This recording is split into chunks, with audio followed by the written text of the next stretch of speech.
Welcome to Oxford Plus, the podcast series that takes you deep into the myths and truths of the Oxford investing landscape. I'm your host, Susannah de Jager, and I've spent over 15 years in UK asset management. My guest today is Sarah Haywood. Sarah is the Managing Director of Advanced Oxford, a membership organisation with a goal to promote Oxfordshire, its innovation businesses, and create one coherent voice for the region at a policy level supported by grassroots research. Our partner Mishcon de Reya are a member of Advanced Oxford and have contributed to their upcoming funding report, as well as supporting the work Advanced Oxford are doing in the region on real estate policy and in practical issues with contributions from their real estate investor and developer clients. Previously, Sarah was CEO, then a NED of MedCity, a life sciences cluster organisation for London and the southeast of England. She started her career in the NHS, has worked in the pharma industry and as a senior civil servant on a number of policy teams within the Department for Business. She's also a visiting fellow at the University of Oxford's newest college, Reuben College. I'm really pleased to have Sarah here today because, as you can hear from her slightly long-winded bio, she's got a wealth of experience that is applicable to Oxford and the ecosystem here, and will be able to bring many perspectives, as well as from her current role at Advanced Oxford. Sarah, thank you so much for joining today. It's a pleasure. Thanks for inviting me. Wonderful. So initially, so that listeners can really understand Advanced Oxford, I'd love to hear about the genesis of the organisation and how it integrates within the ecosystem. Well, I should start by saying that hopefully people will know that Oxfordshire is a fantastic place for science and technology. Not only is it a fantastic place for research and development, which takes place within the academic setting or even within our hospitals, but it's a really great place for companies to get started and to grow. And we have a fantastic pipeline of ideas that are being used to form new companies, and that's happening all of the time. I guess Advanced Oxford is in the position of saying, how can we improve that? And how can we make the environment in Oxfordshire even better? So that process of companies forming that system, if you like, for them growing is smoother, is easier, works well for them. And in so doing, how can we try and ensure that they stay within the region? So as they are developing new products and services and they go through that process, more of those are actually produced here. And at the same time, how can we retain companies and attract new ones in, particularly maybe larger companies from outside of the UK? And to your question as to why Advanced Oxford was set up, why it exists, it's really important that we get the perspectives and insight from the business community around what this region needs to be, how it needs to work, what's the infrastructure, what are the support mechanisms, do we have enough laboratories, for example, are they in the right place? All of those questions are really, really important, and they'll determine the success and the growth of this region as a place for science and technology to be commercialised. So very simply, we were set up as an organisation in order to bring together that business perspective and to be the voice for the science and technology business community within the region and beyond, so that hopefully we can influence how Oxfordshire develops as a place for science and technology to be commercialised. Amazing. Thank you. That was very clear, and there's quite a lot to cram in there. You did well. Just for a further bit of context for anyone listening, it would be great to hear a little bit about the shape of your membership. You obviously spoke about smaller companies there, larger companies. I know that you have service providers as well within your membership. If you could just give us a bit of a shape of the cohorts within it, I think that would be really helpful context as well. Yes, absolutely. We are, as you say, a membership organisation. So we are a business leadership group. And the golden thread that runs through our membership is that everybody is part of what we term, it's a bit jargonistic, I'm afraid, but the innovation ecosystem. Yeah. So we have within our membership, which is representative of the region as a whole, small companies, so companies that maybe have only been going for a couple of years, not long since they took that scientific idea and started on the research journey. right through to quite large companies that have started in Oxfordshire and grown to be quite sizable.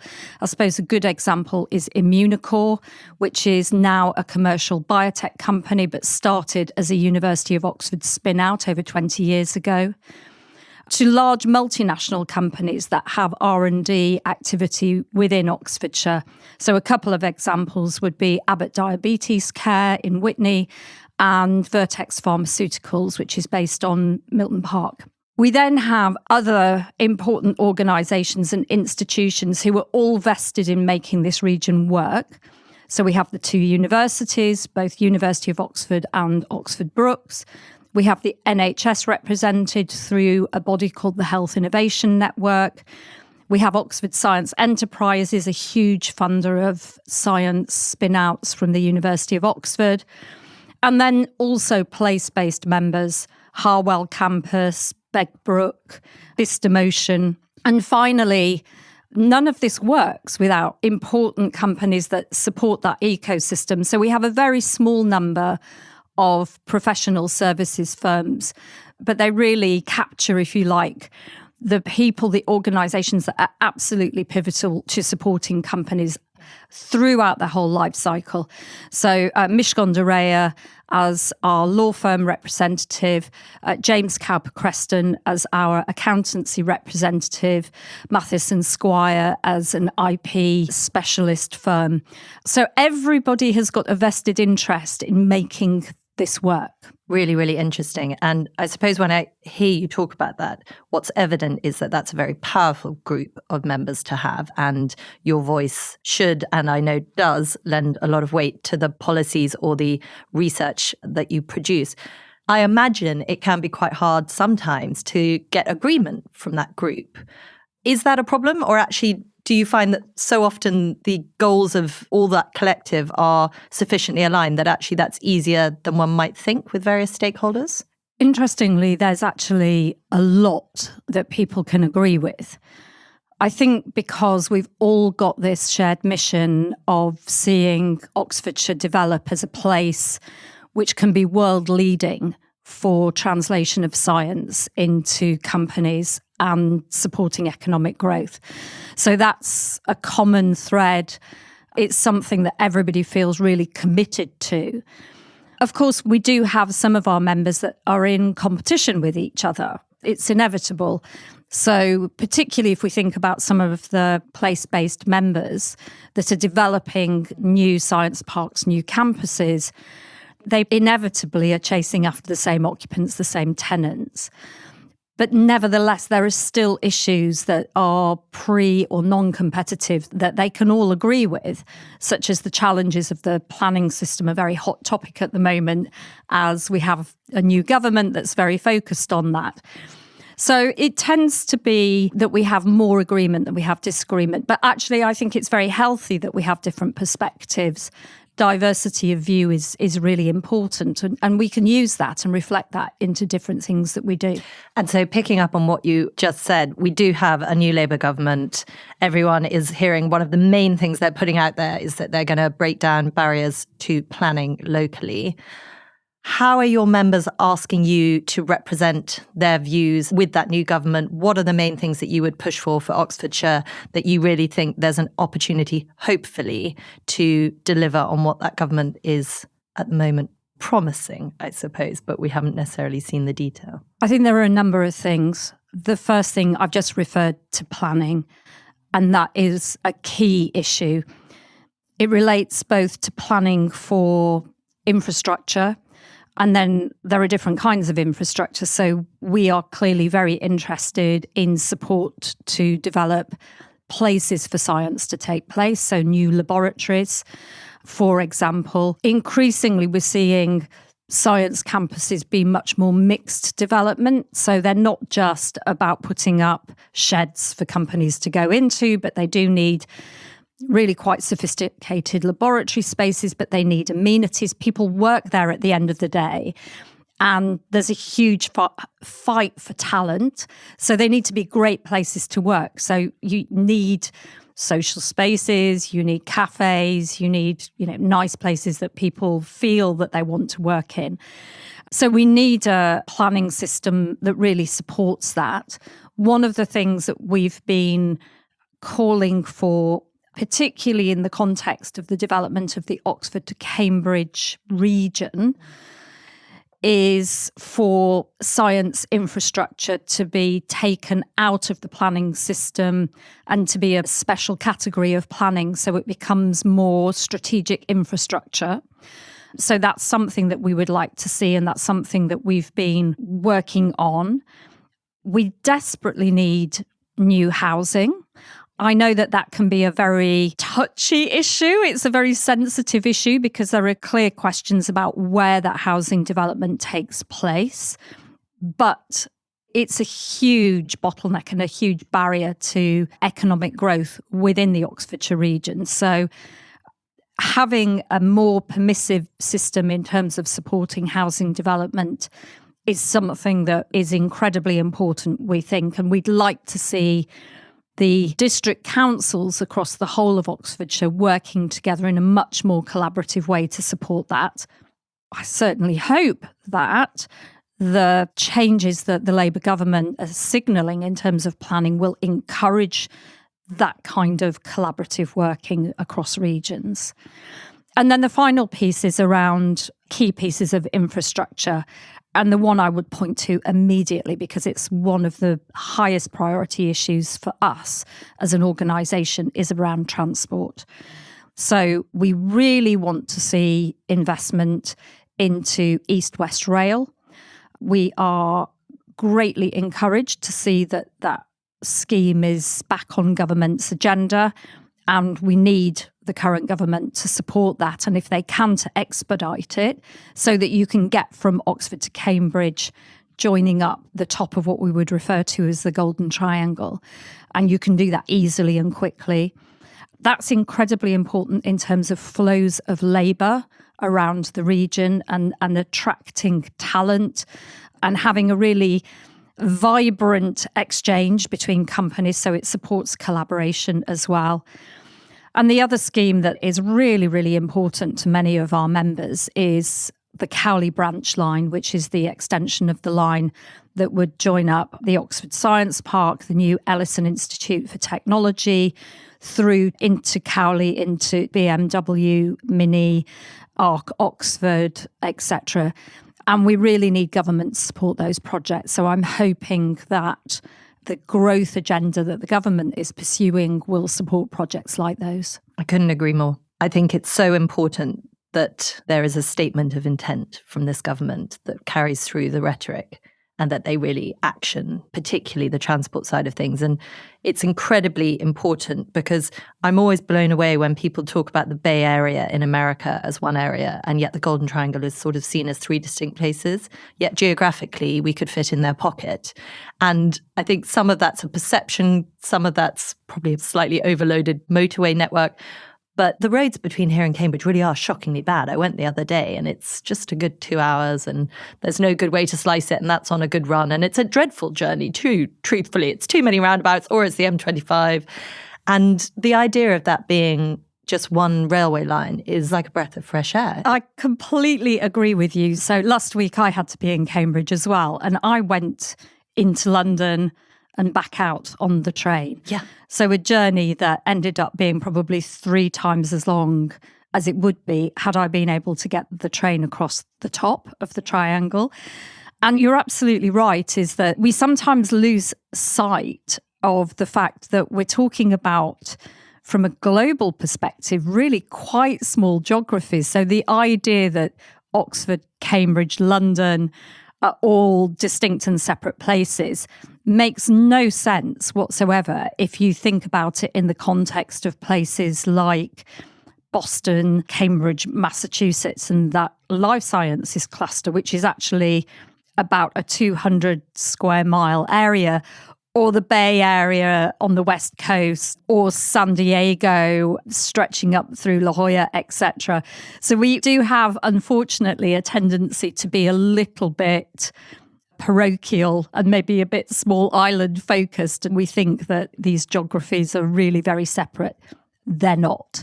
And I think from a slightly different perspective, there's an interesting overlay in the UK. And I've had people on this podcast, Dave Norwood in particular, say that the conflation of science and technology clustering onto the levelling up agenda and every university town can have a cluster. Clearly, there are some specializations. It's really wonderful to see that. And yet there's a sort of a sense that to connect Oxford and Cambridge is to further the south and that it's somehow detrimental to the whole. And I think that that's a very damaging rhetoric that somehow has been perpetuated within the UK when ultimately businesses staying here, clustering here, even if it is initially southernmost focused, they then can penetrate further into other university towns. Irene Tracy was very vocal on this. People outgrow places. They do move to other more specific clusters, to other places that have space. And I guess we need to realize it's not a north versus south. It's us holding on to great companies who may otherwise most likely relocate to the US. And if we can't keep them here by making it appealing, actually that's where we lose out to. And the whole of the UK is poorer if that happens, which is a statement, not a question. But it's a statement I agree with. And you're absolutely right, because it's deliberate that in some of the work that we have done, which is called Oxfordshire's Innovation Engine. That's deliberate that we're talking about Oxfordshire as an engine room for innovation and an engine room that is powering the UK. And we have to continue to invest in our centres of excellence. And it needs to be as well as investing, importantly, into other parts of the UK. Absolutely. So taking the potential things that the government could really help move the needle on and that are policy agendas. One of the things that we often hear talked about, and you've inferred it through housing, because obviously that's related to where people live, but are there particular focus areas for you as an organisation in terms of bringing talent into the region, policies you'd like to see? And if so, where do you focus your efforts there? You're absolutely right that the issue of skills and talent, both attracting and retaining people within this region, is absolutely essential for our science and technology companies. The people are the companies at the end of the day, and you need fantastic talent for ideas generation and to move the innovation agenda forward. So that's why we're very interested, as you say, in issues like housing, but also we're really, really interested in issues around science education, around the flows of people and the ways that will encourage people to come into science and technology. Interestingly, we're not that great at retaining our student population within the region.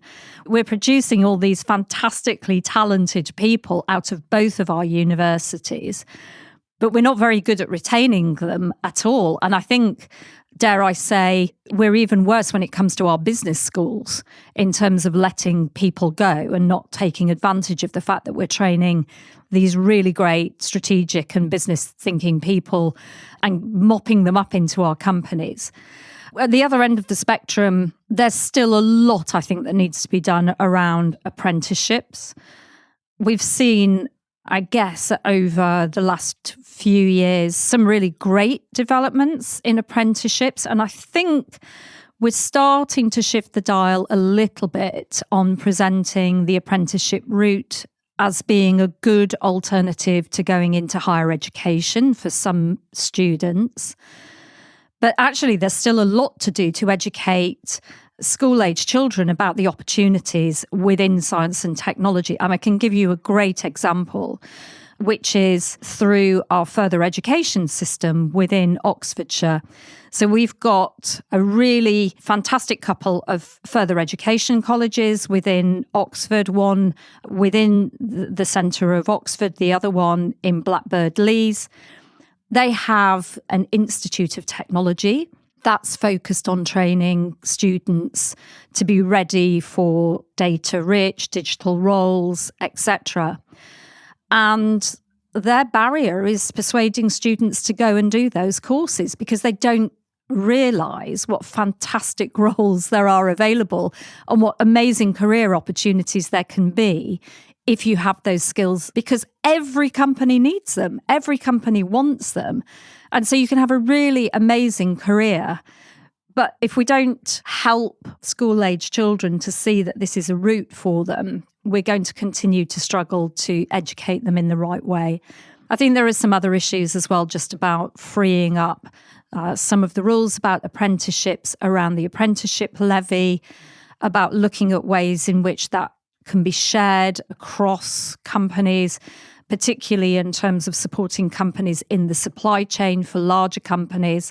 It's still the case that lots and lots of companies are paying the levy and not using it. So there's got to be something wrong there with the system, which we need to fix. And actually, I've heard this from a number of people, and it's really encouraging because everyone's similarly wants to see the impact that these amazing spin-out companies can have on our local school leavers, particularly, and most people listening may know this, but Blackbird Leys that Sarah referenced there is one of the poorest estates in the UK, which just doesn't intuitively fit in Oxford. And you've got these extremes in very close proximity. And if we can make it more joined up and more of a virtuous cycle, I think everyone agrees that's to the better, and clearly helps with other policy agendas that we want to move where it benefits the whole. So I think when you're trying to persuade the council about these developments, clearly that's a reinforcing point for that. So coming back to what you said about talent retention here, it really resonated when you said we're not good at keeping hold of our students. Because somebody said the other day that if you study in the States, they give you a visa for, I think it was 5 years, where you can stay, and people then just do. Is there anything really specific like that you think the government should be looking at? I certainly think there are things that should be done about the visa system. You've just mentioned student visas and the amount of time that they can stay in the UK to work after they finish their degrees. I think that's something that we should be much, much more open to, particularly because I really see that students these days are incredibly excited by enterprise and the idea of starting their own businesses. So if they've done their degrees here and they've got great ideas, why wouldn't we let them stay and form those businesses here in the UK? I think we also need to ensure we're really attracting in talent. We've had some very good schemes in the past. We need to look at how we continue to develop those. It's certainly the case for businesses of all sizes that if they're trying to attract talent in from outside of the UK, it takes a long time, it's expensive, there's a huge amount of process to it, and it risks losing good candidates. And the fact of the matter is, in the most scientific and technical roles, we're not ever going to be able to satisfy all of the talent needs from people who are within the UK. So we do need to attract people in from outside. That diversity of thinking is a positive thing. But unfortunately, at the moment, the immigration system is quite a considerable burden on businesses, and particularly if you're a small business and you haven't got the infrastructure in place of HR teams, etc., you have no choice but to have to incur a lot of cost in terms of bringing in external expertise to help you manage it. Yeah, which is a huge expense, as you say. Or it ends up taking the founder's time or something completely ridiculous, which I've also heard examples of. So coming back to something that you and I have discussed a number of times, there is sometimes this perception that Oxford is not that easy to penetrate into. I've heard that on this podcast from various people, that it took a bit of time. And I suppose one of the things that you're really there doing is trying to create networks and collaboration between people. But if people were listening to this and saying, right, what is the best vector in to go and meet some companies or to go and have some meetings, some just initial meetings in Oxford to understand how it works and how I might either invest or engage or move there and move my company there. Obviously, yourselves. So let's call that one out. But who would be the other people that you would recommend if there were 5 websites or even 3 that people should really look up and make sure they pick up the phone to if they want to engage? The first Oxford one, Plus, obviously. of course, absolutely. Listen to this podcast, look at the information on the Oxford Plus website. It's a great question, and thank you for asking it, because it's something that we hear again and again, even from people who have been part of one of the universities, who are living here, who maybe have been living here for quite some time, and yet still they don't feel that they know what is going on and they don't know how to break through. And just to say, I think one of the reasons for that is because we are quite a distributed system within Oxfordshire. So we haven't got everything in one neat place. So there's one physical place that you can go to and it's all there for you. I've already mentioned, some of the places where there's fantastic things going on, but actually lots of people just don't know that they're there, whether it be Harwell campus that's got big walls around it, or Milton Park that you wouldn't necessarily drive through unless you were going there for a meeting, or Bicester Motion. I mean, I trot out a whole list. So what are good places to start? Well, there are a couple of places that I always direct people to. The first is Enspire, so ENSPIRE, which is the University of Oxford's enterprise team and enterprise activity. There's a website for it, which is part of the University of Oxford website, but it's all of the activity that the University of Oxford is doing to support entrepreneurialism and enterprise for their students, for their faculty, for alumni, but for everyone else as well. So they have lots and lots of things that are going on, programs of training, but events. So there is nothing that beats coming along and meeting people and networking. So Enspire is a great place to look because they curate a lot of material from different people and different organisations across the whole of Oxfordshire. So it's not just their own events that are there that you can look at. So that would be my number one place to start. The next place that I would look is something called the BIPC. We love an acronym, don't we? Which is the Business and IP Centre. It's actually located in the library in the Westgate Centre, but it was set up by the British Library as one of their centres that they have spread around the UK to act as a business support centre and a place that people can go for advice, support, access to materials, advice about intellectual property, etc. And they've got some really nice space. They hold lots of meetups. Again, they're really good at helping advertise what other people are doing and hosting events. And the third place that I would probably look is the Oxford Trust, which is a charitable trust that was established by Martin and Audrey Wood, who were the founders of Oxford Instruments, which was the very first University of Oxford spin-out back in the 1950s. And one of the things that they realised from their own journey as entrepreneurs and ploughing the furrow for commercialising research out of the University of Oxford with no support and no infrastructure at all was that there needs to be support. So they endowed the Oxford Trust. It's a charity. It has a number of innovation centres, but they also hold events and are supportive of many ways of trying to bring communities together and networking. The other thing I would say is go and have a look at websites and sign up for newsletters from some of the big science campuses. So I've already mentioned Harwell campus, I've mentioned Milton Park. Begbrook does a big science open day every year in the summer.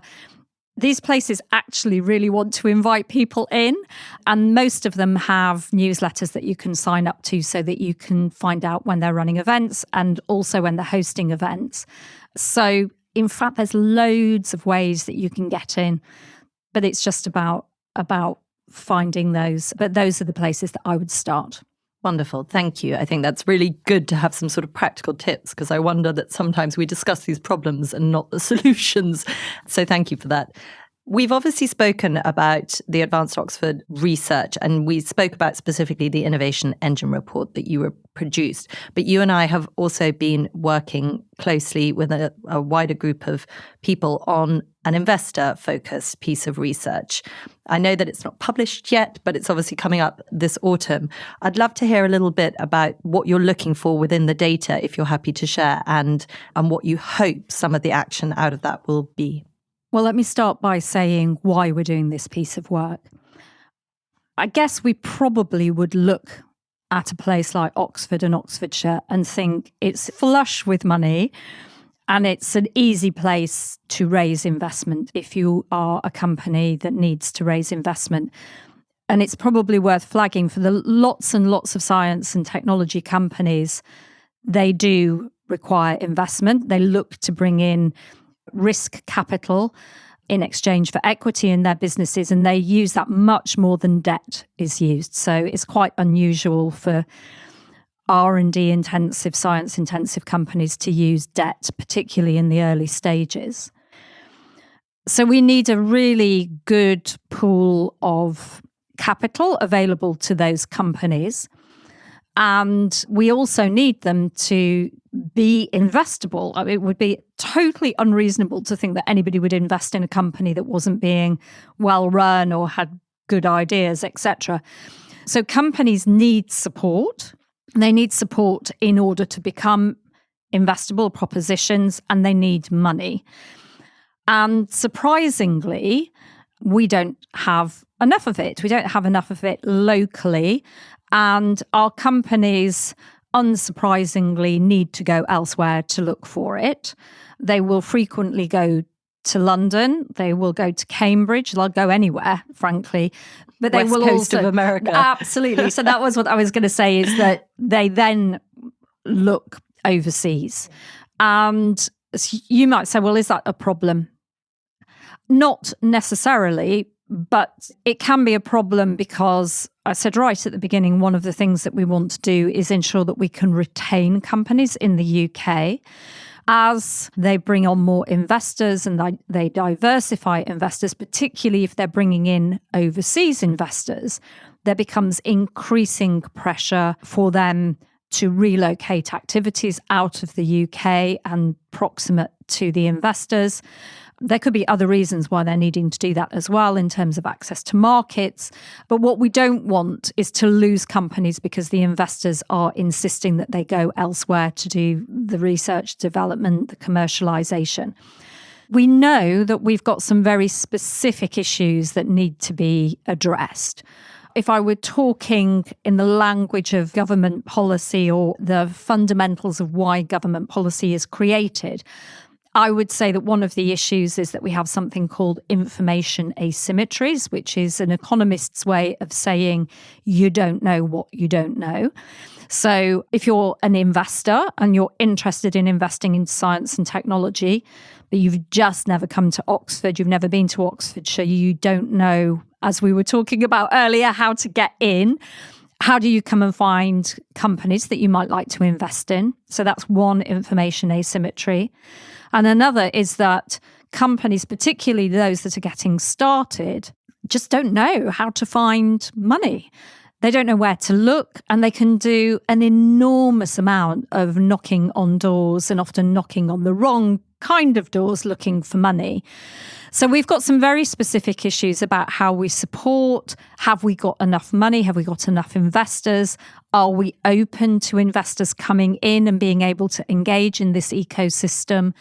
And it extends right from the very earliest stages. So getting that first little bit of money to test whether an idea will work and whether it's likely to be commercializable, right through then to our companies that are looking and needing to raise much, much larger pools of money because perhaps they need to do a clinical trial for something in the health space.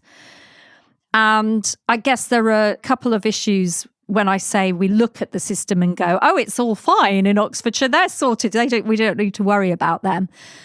The first is that we are incredibly lucky to have Oxford Science Enterprises, which is a huge venture fund. But it's a venture fund for science and technology coming out of the University of Oxford. It has a remit also to invest in companies coming out of the Harwell campus and Culham. But actually, its focus entirely to date has been on University of Oxford activity. So it's been great in the almost a decade since it was set up in supporting spin-out activity from the University of Oxford. But it cannot and it never will be able to invest in all of the investable companies coming out of that university. And if you're setting up your company as nothing to do with the machine of what we call technology transfer within the University of Oxford, or you're based in Oxford Brookes University, or you're working in a science company, you've got a great idea to set up a company, none of that capital is available to you. You don't qualify. So we've got lots and lots of people who are effectively excluded from that big pool. And for various reasons, some of which are to do with the macroeconomic environment, it can be extremely difficult to get hold of those first early stage pools of money, what we refer to as pre-seed or seed funding.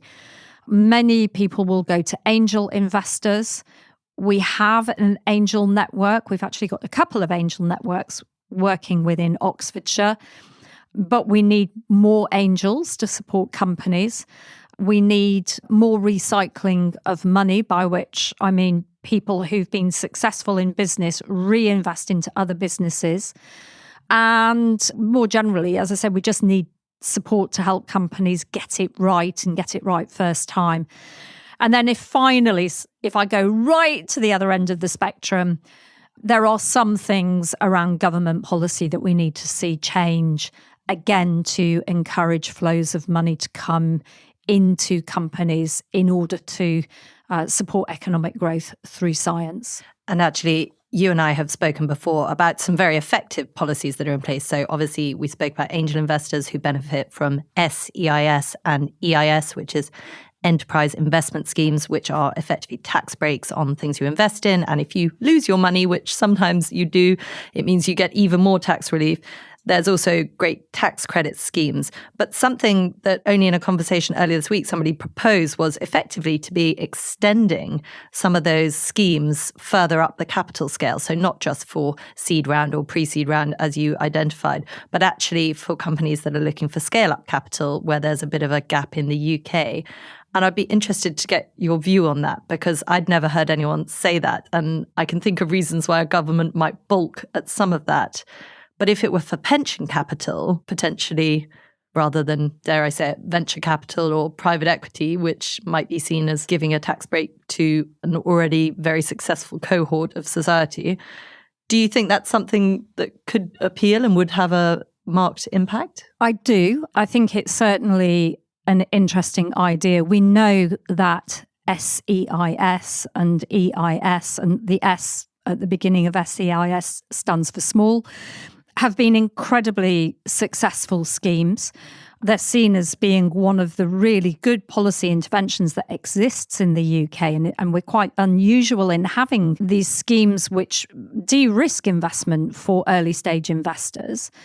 I certainly think that exploring how they could be extended is a really good idea. I'm not entirely sure whether I think that we should go as far as extending them to pension schemes. But I do think that there are pools of capital that they could be extended into to try and encourage people to use that capital more freely.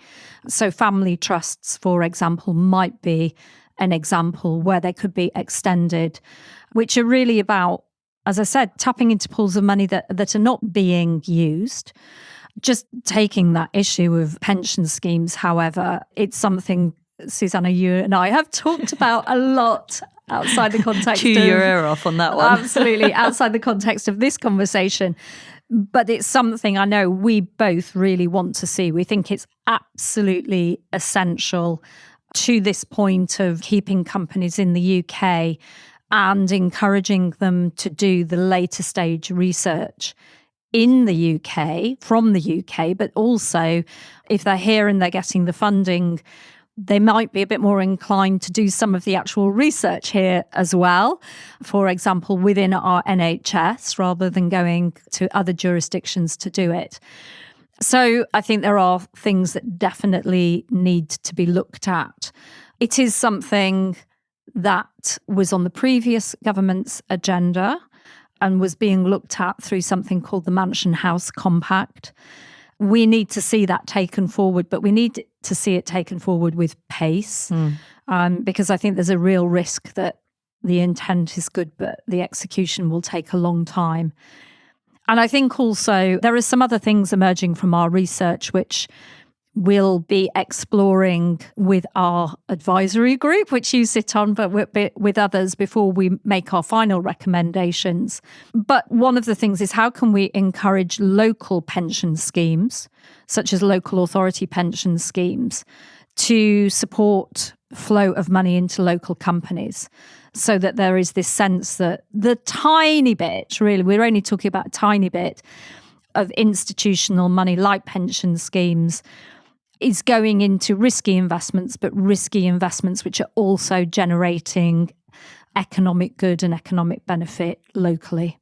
So I think there are definitely some things that we will be looking to propose that flow into national policy rather than things that, you know, we're trying to sort out in our own backyard in terms of how we operate within Oxfordshire. And I think that's a really good point, that with the innovation engine, you mentioned it, it's very much looking outward just as much as inward. And all of these learnings from Oxford, Cambridge, London, and indeed from other jurisdictions outside of the UK are such good frameworks for us to look at, adopt or not adopt, and see what's working and what's not. And so I think that point around it's not just inward looking. You know, I've got a podcast called Oxford Plus, but hopefully it reaches further advanced Oxford, also applicable in a broader context. Absolutely. Sarah, thank you so much. This has been a really interesting and broad-ranging conversation. I hope those listening have been able to follow our many, many thoughts on it. But thank you for joining today. It's been a pleasure. I've really enjoyed it. Thank you very much for the opportunity to talk a little bit about what we do.